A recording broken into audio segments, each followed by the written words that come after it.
They didn't kill her. That would have been mercy.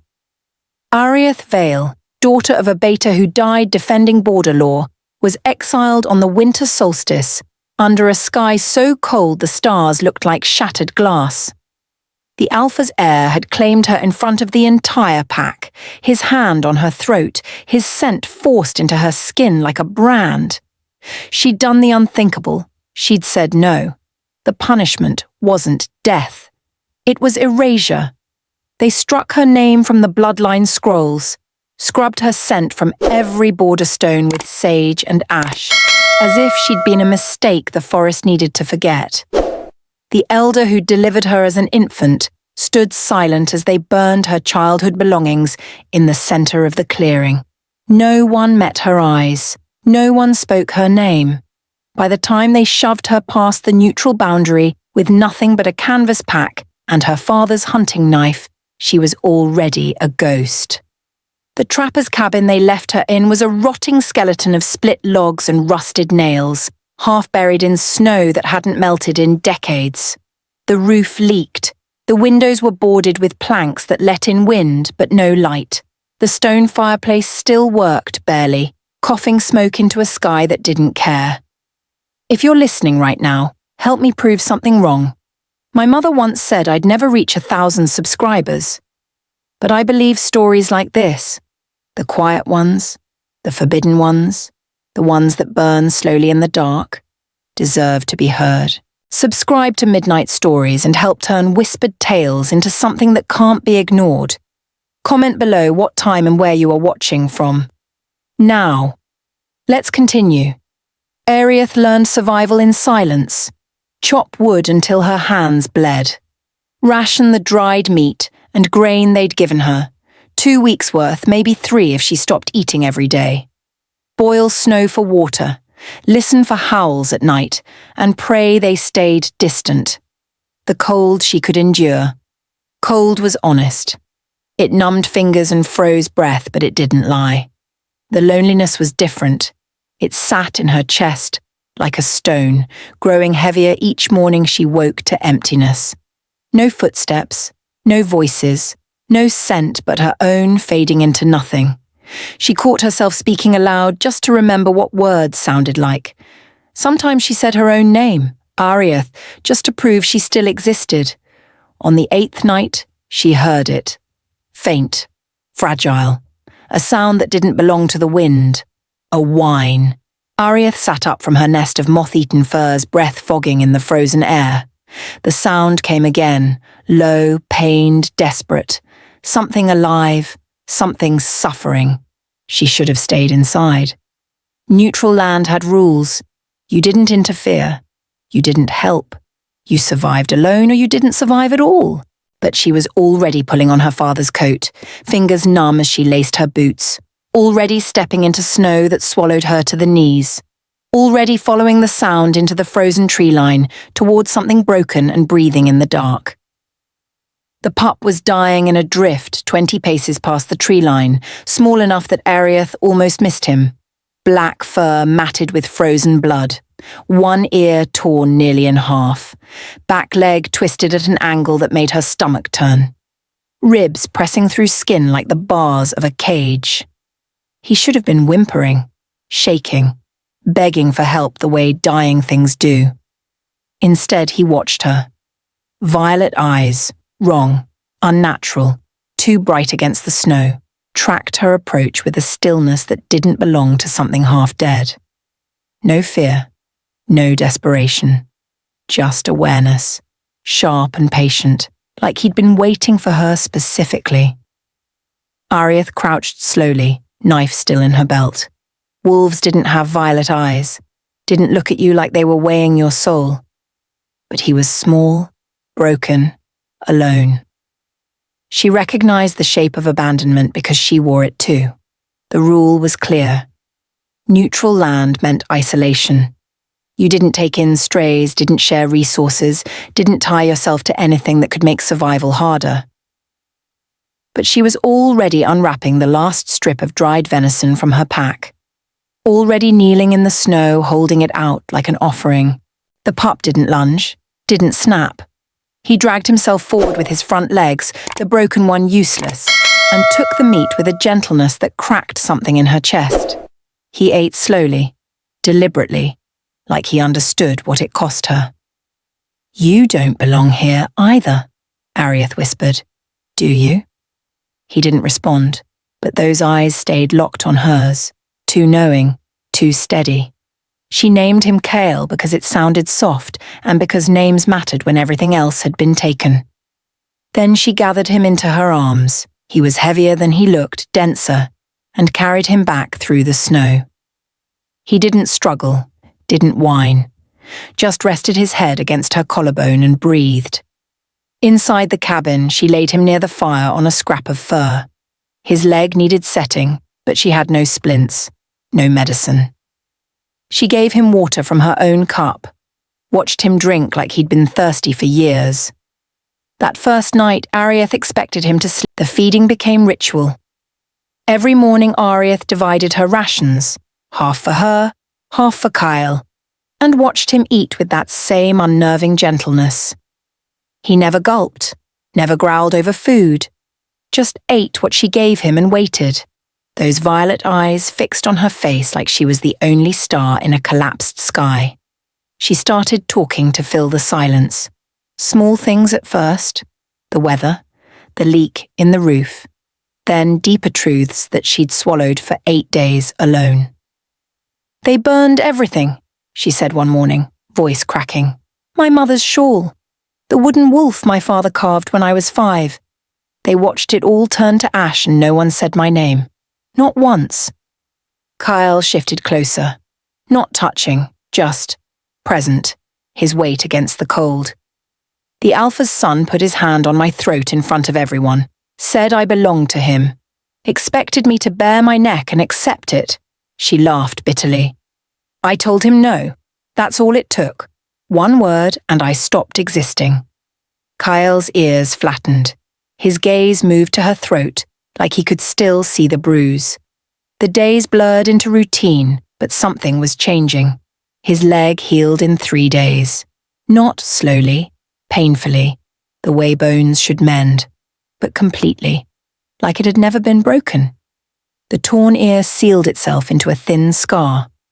His ribs disappeared under muscle that shouldn't have grown so fast on half rations. By the second week, he'd doubled in size.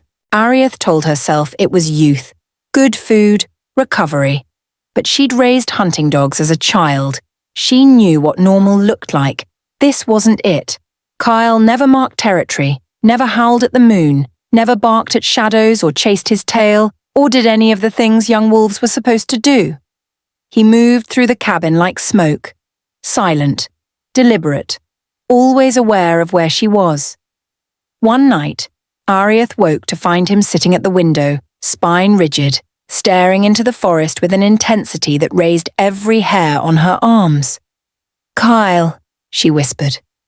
He didn't turn, didn't relax, just kept watching, muscles coiled beneath black fur that now gleamed like polished stone.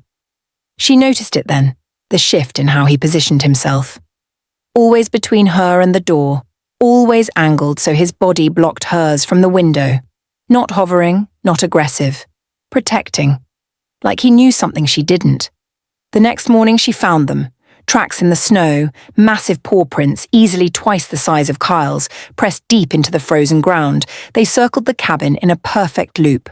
Methodical. Deliberate. 4 sets. 4 wolves. And they hadn't been hunting. They'd been measuring. Arithth's breath fogged in the air as she crouched, fingers hovering over the nearest print. The snow around it was undisturbed, like whatever made it had barely touched the ground. Behind her, Kyle emerged from the cabin, silent as always. He looked at the tracks, then at her, and for the first time since she'd found him, his lips pulled back, not in a snarl but in something worse. Recognition. The forest went silent 3 days later. Not the quiet of snow or night, but the suffocating hush that comes when predators arrive and everything with sense stops breathing. Arithth felt it in her bones before she saw anything.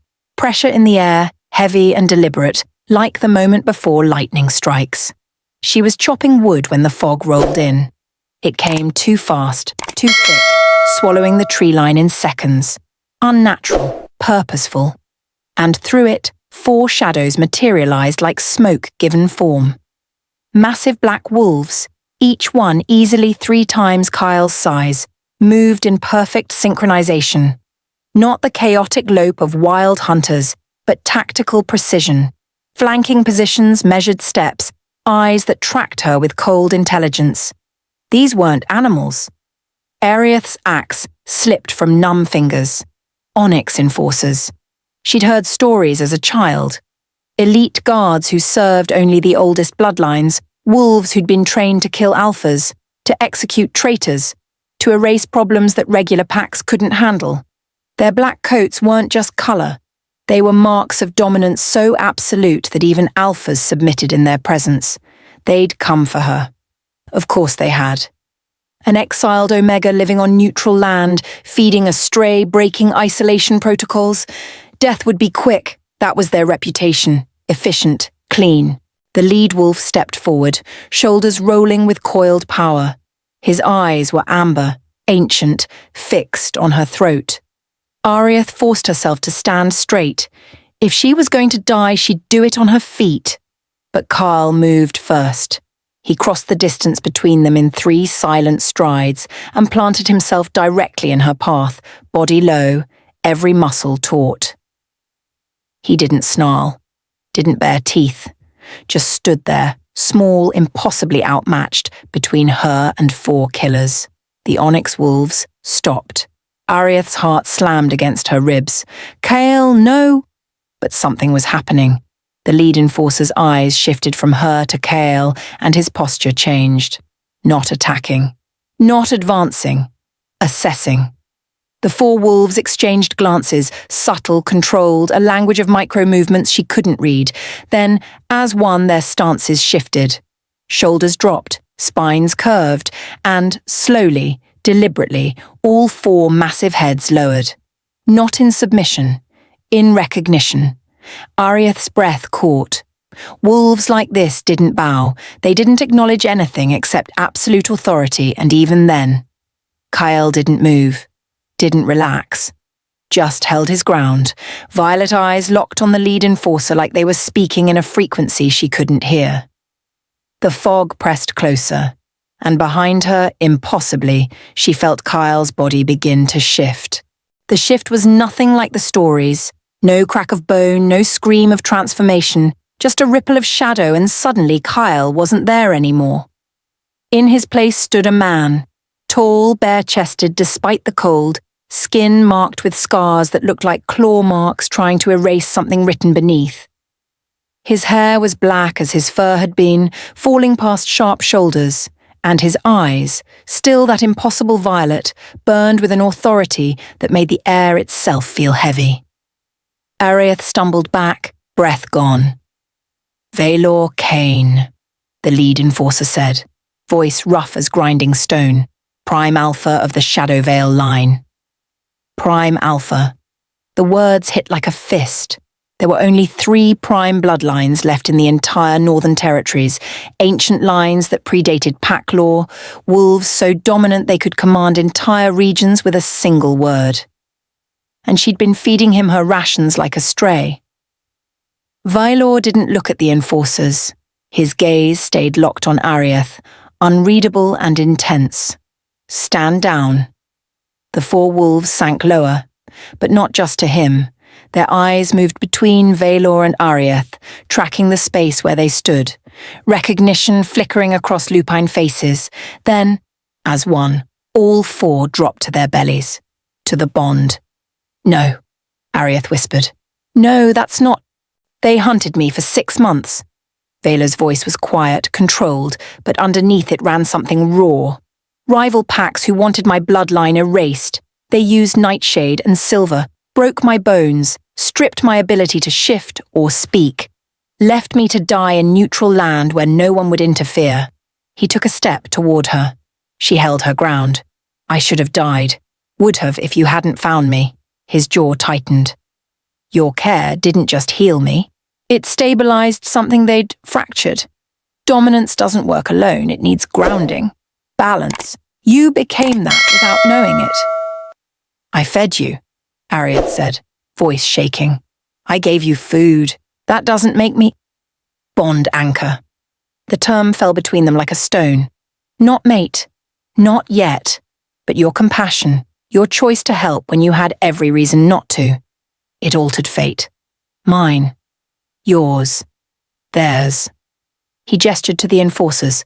Pack law is already rewriting itself around what you did. Arithth's hands curled into fists. I didn't choose any of this. No. Vale's expression softened just slightly. You chose kindness. The rest followed. The lead enforcer rose slowly, carefully. Omega Arithth Vale, daughter of Beta Corwin. By ancient law, you are now under Prime Alpha jurisdiction. Your exile is void. Your erasure... I don't want protection, Arithth cut him off, fury rising through shock. I don't want jurisdiction. I survived alone. I'll keep surviving alone. Valor's eyes flashed. You won't be alone. Because you're claiming me. She stepped forward, chin raised. Just like he did. Put your hand on my throat and tell me I belong to you now. Silence. The enforcers went rigid. Valor held her gaze for a long moment. Then, deliberately, he knelt. A prime alpha. Kneeling, in snow and ash. I'm not claiming you, he said quietly. I'm asking. The forest held its breath, and the lead enforcer spoke the words that would shatter everything. She is under alpha jurisdiction whether she accepts or not. The bond has been witnessed. You came for me, Arithth said slowly, the pieces falling into place. Not him. The lead enforcer's amber eyes confirmed it before his words did. We came to assess the Omega who turned a dying Prime Alpha into a weapon aimed at the established order. Valor rose in one fluid motion, violence coiling beneath his skin. Careful. Truth isn't an insult, Kane. The enforcer's gaze never left Arithth. An Omega with no pack, no bloodline, no authority, influencing a Prime Alpha during his most vulnerable state. Do you understand what that represents? The destabilization potential? Arithth's stomach turned cold. I gave him food, shelter. That's not influence, that's bonding. Another enforcer spoke, female, her voice sharp as broken glass. Trauma bonding between dominant and subordinate creates loyalty that overrides reason. You could reshape his priorities, turn him against his own bloodline. Make him choose you over pack law. She saved my life, Valor said, each word edged with threat, which makes her dangerous. The lead enforcer took a step forward. Omega Arithth Vale, you will submit to pack evaluation. You will kneel before the council. You will accept guardianship until your influence can be properly assessed. Arithth felt the words like a hand on her throat. Different voice, same command. No. The forest went still. You will kneel, the enforcer repeated, or you will be made to. I was exiled for refusing to kneel. Arithth's voice shook but held. They erased me, burned everything I had, sent me here to disappear. And now you want me to submit again. Accept protection that's just another word for control? This is pack law. Pack law erased me first. She stepped forward, rage burning through fear. You don't get to decide I matter now just because I'm inconvenient. Valor moved beside her, not in front of her. She's right. Every enforcer stiffened. A Prime Alpha doesn't back Omega defiance, the female enforcer said quietly. You know what this looks like. It looks like consent. Valor's voice dropped to something dangerous. She didn't ask for this bond, didn't choose jurisdiction, and I won't enforce submission on someone who saved me when she had every reason to let me die. The lead enforcer's eyes narrowed. You're choosing her over structure. I'm choosing her right to choose. The tension crackled like lightning about to strike. 4 Onyx enforcers against a Prime Alpha and an exiled Omega. The mathematics were clear. The outcome, Arithth turned to Valor. If I accept jurisdiction, what does that actually mean? He met her eyes. That you're under my protection, my authority, that no pack can touch you without going through me first. And what do you get? The right to call you mine. There it was. The price. Always a price. Arithth looked at the enforcers, then back at Vale, and made the choice that would rewrite everything. I accept jurisdiction on one condition. Her voice didn't waver. I keep neutral territory. This cabin, this land. You don't enter without permission. Not you, not them, not anyone. The enforcer's eyes went wide. An Omega, demanding sovereignty. From a prime alpha. Vale smiled, slow, dangerous, and utterly approving. Agreed. The enforcers left at dawn, but their warning lingered like smoke. Bond completion will make this permanent, the lead enforcer had said, eyes hard on Vale. Shared authority between Prime and Omega. No precedent, no protocol. Other packs will see it as weakness or threat. Possibly both. Now Arithth stood at the cabin's edge, watching snow fall through skeletal trees, feeling the weight of what came next. Vale approached silently, stopping just outside the boundary she'd claimed, respecting it. I need to explain what bond completion means, he said quietly, before you decide. Arithth didn't turn. I already know. Permanent mark, mating bite. I become yours. No. The word was firm. You become mine, and I become yours. It's not ownership, Arithth. It's shared authority. My dominance balanced by your autonomy. Your choices carry the weight of my bloodline. My commands require your consent. She finally looked at him. That's not how alpha bonds work. It's not how they've worked. Vale's violet eyes held hers. But prime bonds are older than pack law. They were built on balance, not subjugation. I'm offering you what was stolen from Omega lines centuries ago, equal standing. And if I say no, then jurisdiction stands. Protection without the bond. You keep your sovereignty. I keep my distance. He paused. But the connection we already have won't fade. It'll pull at both of us until it breaks or completes. Arithth's chest tightened. She could feel it even now, the awareness of him constant and consuming like a second heartbeat beneath her ribs. I'm afraid, she whispered, of becoming what he tried to make me. Owned. Erased. Vale stepped closer to the boundary but didn't cross. The Alpha's son wanted possession. I'm offering partnership. If you accept, you don't kneel beside me. You stand. And when I'm wrong, you have the authority to tell me, publicly, without consequence. That's impossible. It's terrifying, he corrected. For everyone, including me. His jaw tightened. I'm asking you to trust me with your autonomy, and I'm trusting you with mine. Neither of us has to do this. Arithth closed her eyes, felt the bond humming between them, fragile and fierce. She'd survived exile, survived erasure, survived alone. But survival wasn't the same as living. I accept, she said, not to belong to you, to stand with you. Vale's eyes flared. Are you certain? Yes.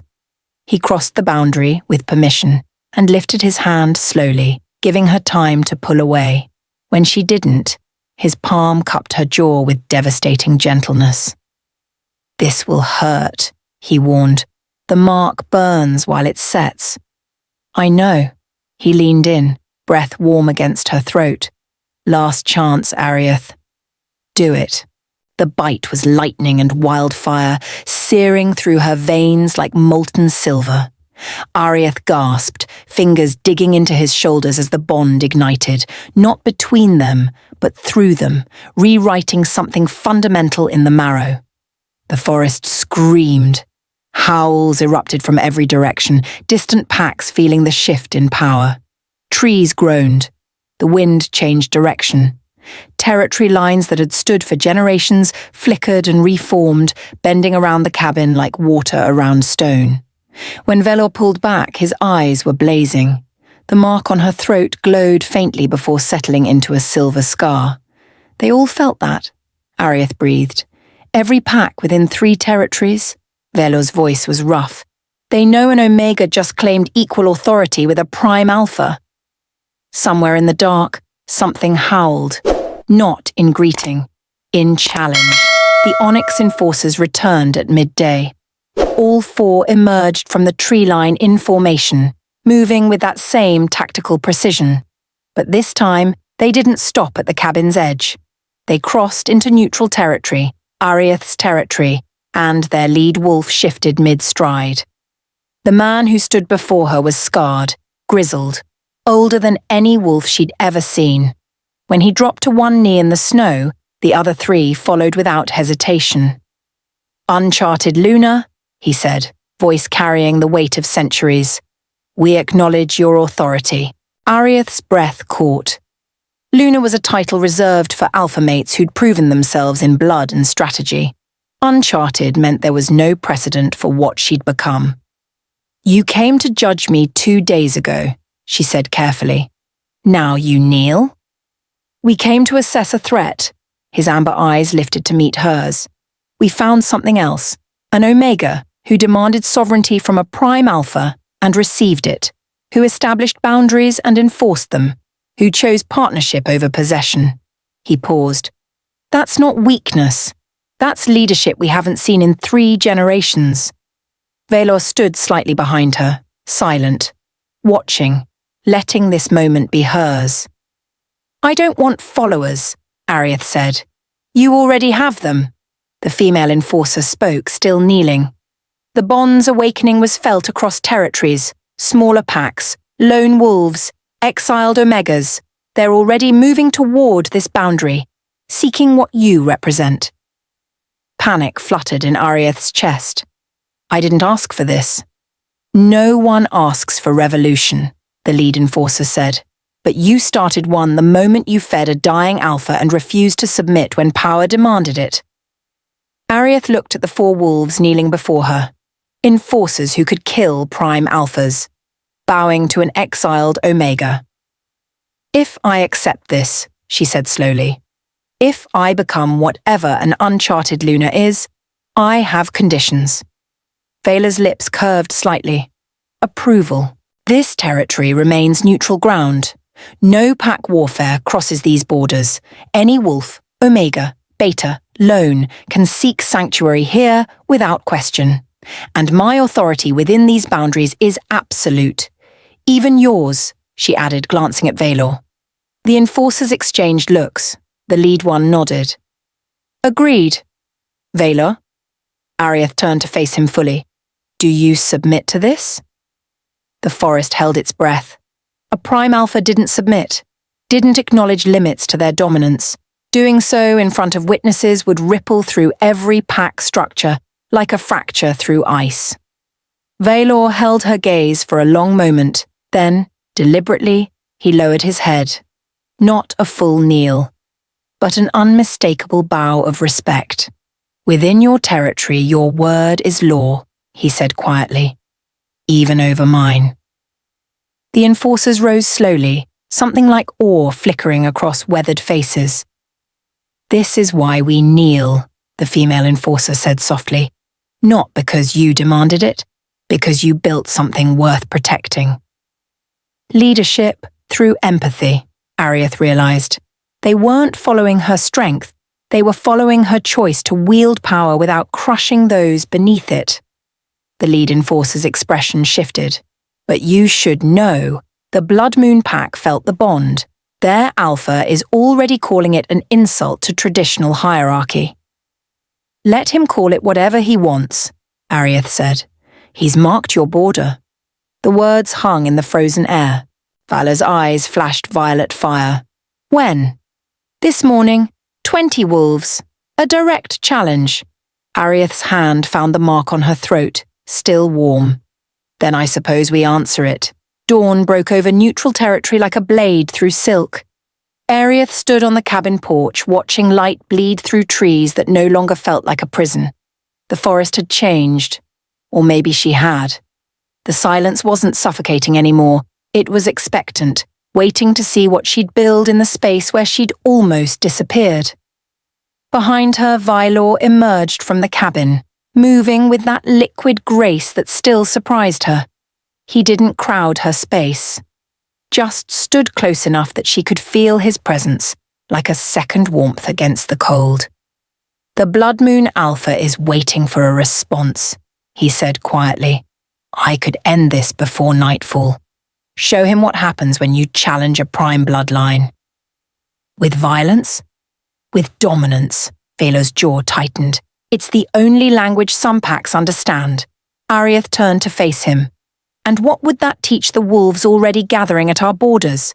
That power still means conquest. That the strong devour the weak and call it order." Something flickered in his violet eyes. Not anger, recognition. "What do you suggest?" "We meet him at the border, together."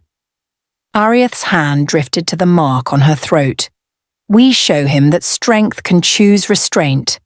That authority doesn't require submission.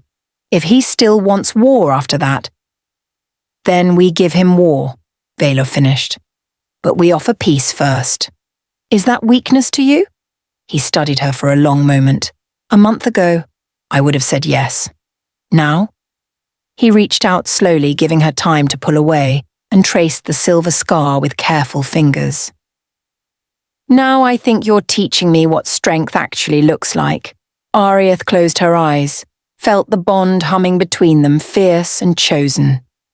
She thought about the girl who'd been shoved past pack borders with nothing but a knife and shame. The Omega they'd tried to erase with sage and ash. She'd believed exile meant ending, that rejection was a death sentence delivered slowly by cold and loneliness. But rejection had been a forge. Every night she'd survived alone had hammered her into something harder than their hierarchy could contain. Every choice to keep living, keep fighting, keep feeding a dying wolf when she barely had enough for herself. Those were the moments that built her, not into what they wanted, into what she chose. Love hadn't saved her. Vale's protection hadn't rewritten her fate. Her own refusal to vanish had done that. "They'll keep coming," she said quietly. "Other packs, other alphas who think this threatens their control. I know." Vala's hand settled at the small of her back. "Are you ready for that?" Arithth looked out at the forest, at the territory she'd claimed, at the future gathering like a storm on the horizon. "They exiled me to erase me," she said, voice steady. "Instead, I became the reason the world bent." Vale's smile was dangerous and proud. "Then let them come." The sun crested the trees, spilling gold across snow and shadow, and in the distance wolves began to howl, not in challenge, but in answer. The revolution had begun. If you want to see what happens when the Blood Moon Alpha arrives at Arithth's borders, hit that like button and drop a comment telling me if she should offer peace or make him kneel. Part 2 is already written, but I need to know you're ready for it.